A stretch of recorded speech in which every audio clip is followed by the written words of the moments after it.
This video is brought to you by the movie Greenland. They sent me 5 copies to give away.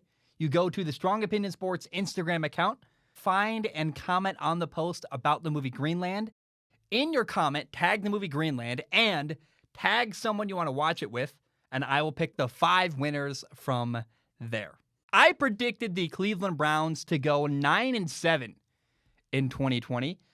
Going into the year, I felt good about the Browns. They had a new head coach, Kevin Stefanski. I was like, I like the coach, but we'll see. It might take them time to figure out how to play under him and what they're doing. Plus, remember, it was a wild offseason with COVID.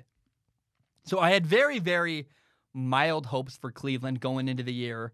I just wanted a step in the right direction. I'm like, okay, let's see if they can do well. I like Kevin Stefanski. We'll see how he does. Now, oh boy, did they do well. I really loved it.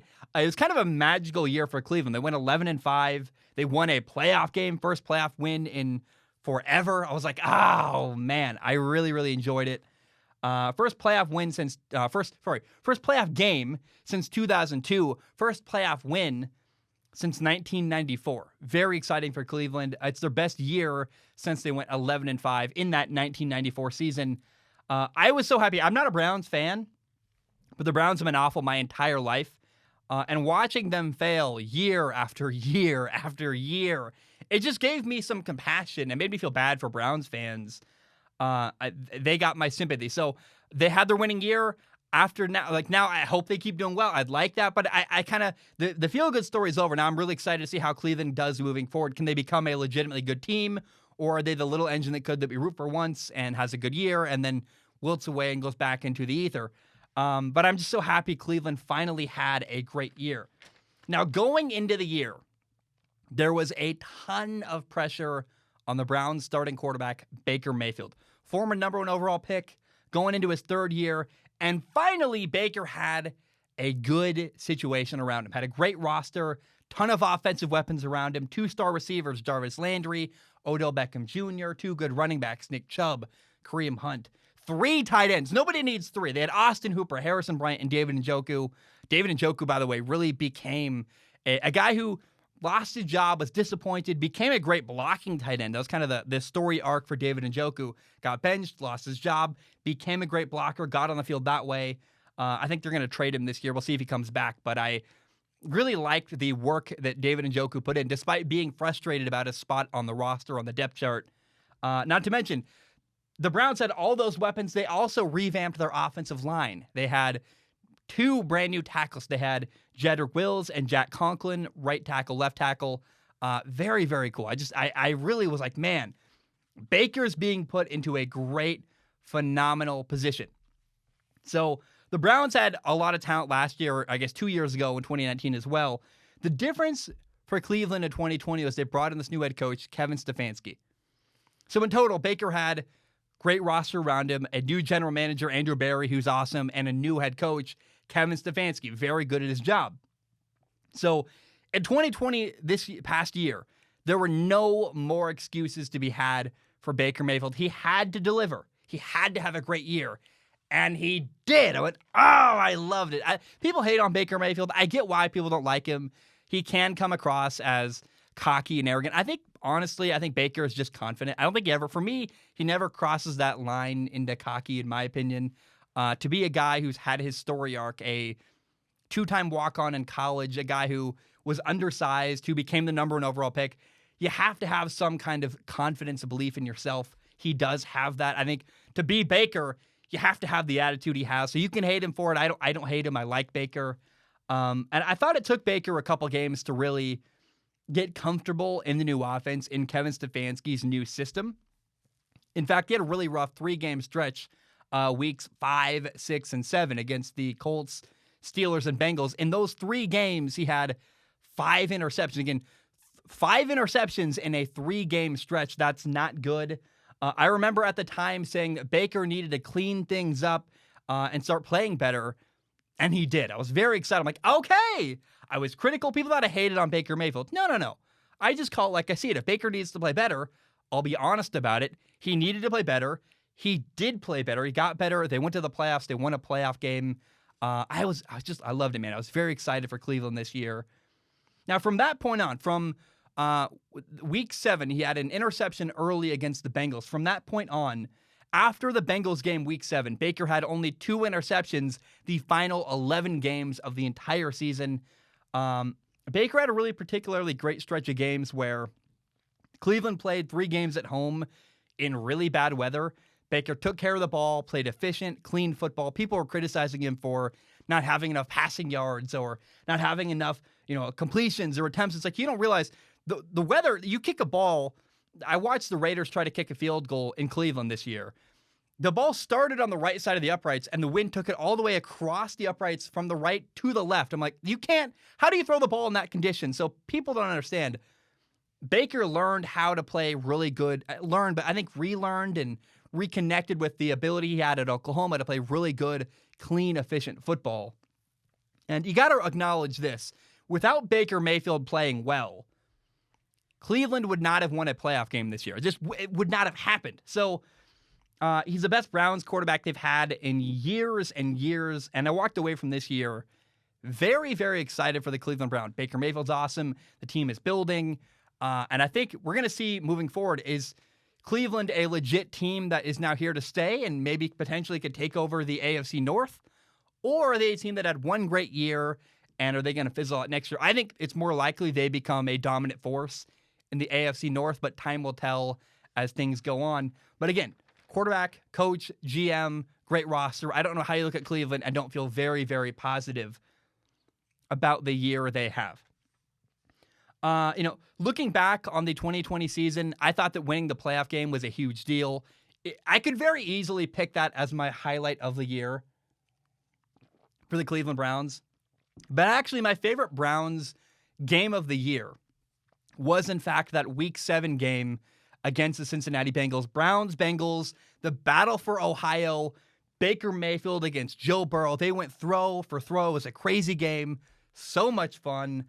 Baker threw for 5 touchdown passes. Joe Burrow had 3 touchdown passes. He also ran for a touchdown. It was just a wild, fun, exciting game. I hope it's a sign that the future of the Browns-Bengals rivalry is going to be really exciting and fun for years to come. And, it was back and forth. There were big-time throws. The game literally came down to the final seconds. Baker had a touchdown with 11 seconds left to win the game. And by the way, there were 3 touchdowns in the final 5 minutes of that game. The Browns scored with 4:57 left. They took the lead. Then Joe Burrow scored and responded. Joe Burrow took the lead back with just over a minute left. And then Baker, of course, again, had that game-winning touchdown with 11 seconds left. It was just a magical moment if you're a Cleveland fan. I'm not a Cleveland fan, but I loved that game. And it's my personal, I know they beat the Steelers in the playoffs. I know they had all these fun moments, but my personal favorite moment all year for Cleveland was, in fact, winning that game Week 7. Just a fun, exciting, back-and-forth, close, tense game, and I loved every second of that game. Now, I think the honorable mention, again, that playoff game was great, but again, the best moment of the year was Week 7. Now, the final thing we need to talk about for Cleveland after this year is Odell Beckham Jr. He's the Browns' star receiver. Right as OBJ got hurt, it was like a switch flipped and Baker Mayfield started playing well. Baker started playing great, actually. Now, a ton of people have seen that correlation and, it kind of led from correlation to causation, saying that now people believe Baker Mayfield is a better quarterback without Odell Beckham Jr. As if to say, Odell Beckham Jr. makes Baker a worse quarterback. And in fact, it's kind of really telling and disappointing if you want to make that argument. People say, well, literally the last throw Baker threw to OBJ all year was an interception. OBJ got hurt on that interception. So I went back, I watched the film. OBJ played in 7 games in 2020. He was targeted 43 times. It was actually a couple more that were not counted as official targets because of penalties. I watched every single target, every single ball that was thrown Odell Beckham Jr.'s way in 2020. And one of the main things I was looking for on film is whether or not Baker Mayfield was forcing the ball to Odell Beckham Jr. I wanted to know, are there times where OBJ isn't necessarily open, but Baker's still throwing him the ball, trying to make a play? That could either be happening because Baker's trying to keep OBJ happy, OBJ is known to be a moody guy. Maybe Baker's forcing the ball to keep the guy satisfied in the huddle. Or maybe because OBJ has a legendary reputation and you're like, well, he's going to make a play no one else can make, and you're forcing throws to OBJ. That was my question. And to my surprise, Baker really did not force a lot of throws to Odell Beckham Jr. last year. I went, oh, I expected to find that, and I didn't find that. Out of 43 official targets to Odell Beckham Jr., only 3 I would categorize as kind of a force where, and that's over the course of 7 games, where Baker threw to OBJ where he was trying to make a play, even though OBJ wasn't really open, just depending on Odell Beckham Jr. to make a crazy catch or knock the ball down.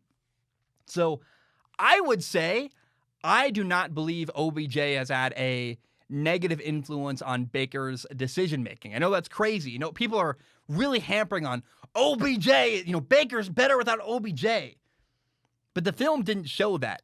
Now, the film did show that OBJ and Baker were out of sync last year. Their timing was off. Baker would either throw behind Odell Beckham Jr. or just completely miss him. There's a miss on the left sideline. Should have been a touchdown. Baker missed him. And I can't excuse that. I think they need more reps together. I don't know what's going on. I don't know why Baker and OBJ appeared to be just off. And you have to acknowledge Baker had a great game week 7. Right after Odell Beckham Jr. got hurt. It's my favorite performance by Baker all year. He had 5 touchdowns against the Bengals week 7. They all came after OBJ got injured. But I don't really know that they're actually directly related. Personally, I believe Baker was going to do well whether Odell Beckham Jr. got injured or not. Baker did well because 7 games into the year, he finally got comfortable in the new offense that Kevin Stefanski ran. New coach, new system. It makes sense it would take him a couple games to settle in and find a rhythm and get comfortable. I can't tell you why he was out of sync with Odell Beckham Jr. But OBJ is not going anywhere. They're not going to trade him away. They'd be crazy to do that. And again, what I saw in the film did not tell me that OBJ is negatively influencing his quarterback's decision-making. But again, they do need to get more reps together. They got to get on the same page. That cannot happen next year where there's a lot of throws behind him or they're not on the same page. But after watching film, not only is Odell Beckham Jr. very, very talented. I mean, he's got a touchdown, like a 50-yard touchdown to seal the deal against Dallas on a reverse where you're like, how many other people can do that in the NFL? Like, oh my gosh, that's just a great play. A couple catches where you're like, wow, that's OBJ at his finest. He had a couple drops. But again, Odell Beckham Jr. does not make Baker Mayfield a worse quarterback. I cannot tell you that enough. You got to remember that. So I'm excited for next year. I'm excited to watch Baker play with OBJ. Hopefully they get better and have a better connection. I'm excited to see the Browns continue to make progress as an organization. I like Cleveland. I have a heart for that city. I have a heart for the people there. I have a heart for, I think Baker Mayfield's a person that gets a lot of unnecessary hate. I would like to see Cleveland continue to have success and do very well moving forward. And certainly, I don't know how you look at this year and don't feel very, very good about the Cleveland Browns moving forward.